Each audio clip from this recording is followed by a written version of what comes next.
torch. When Cultel was new in hygiene and works, the cops were always first on the scene at a faller, with the clean-up crew just there to go through the menial business of peel-off and hose-down. But the cops couldn't keep up lately, and so they were perfectly willing for hygiene and works to handle the smears, provided everything was documented and signed off properly. Anything that looked like foul play, the cops could always get involved down the line. Mostly, though, the fallers were just accident victims. Cultel had no reason to expect anything different this time.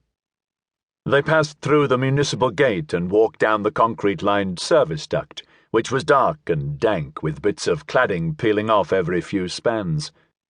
Rainwater runoff seeped through the cracks and formed into a slow-moving stream deep enough to soak through Cultel's shoes. It smelled a little bit of sewer. Beyond, at the far end of the service duct, was a half-circle of indigo sky. Cultel could already feel the cool evening wind picking up. Back from the ledge, with buildings all around, you didn't feel it much. But it was always colder towards the edges. Quieter, too. It didn't take much to absorb the hum of traffic, the rattle of commuter trains, the moaning of cop car sirens as they wound their way up and down the city's lazy spiral. Beyond the duct, the concrete flooring gave way to Spearpoint's underlying fabric. No one had ever bothered giving the black stuff a name because it was as ubiquitous as air. The ledge began level and then took on a gradually steepening slope. Cultel watched his footing. The stuff was treacherous, everyone knew that. Felt firm as a rock 1 second, slippery as ice the next. Gerber waved the torch down slope. "There's our baby." "I see it." They edged closer, walking sideways as the angle of slope increased, taking increasingly cautious footsteps. The faller had come down about 30 spans from the very edge. In the evening gloom, Cultel made out a head, 2 arms, 2 legs, all where they ought to have been, and something crumpled beneath the pale form, like a flimsy, translucent gown. You could never be too sure with fallers, but it didn't look as though this one had come down very far. Dismemberment was commonplace. Limbs, heads tended to pop off easily, either with the impact or from glancing collisions on the way down, as the faller bumped against the sides of buildings or the rising wall to the next ledge. But this jigsaw came with all the pieces. Cultel looked up over his shoulder and lifted the rim of his hat to get a better view. No buildings or overhangs near enough for the faller to have come off, and even if they'd stepped off the next highest ledge, with the way the winds were working, they'd have ended up at the base, back behind the rising tide of buildings. Should have been a lot more damage, too. "Something's screwed up here," Cultel said. "Just starting to feel that way myself."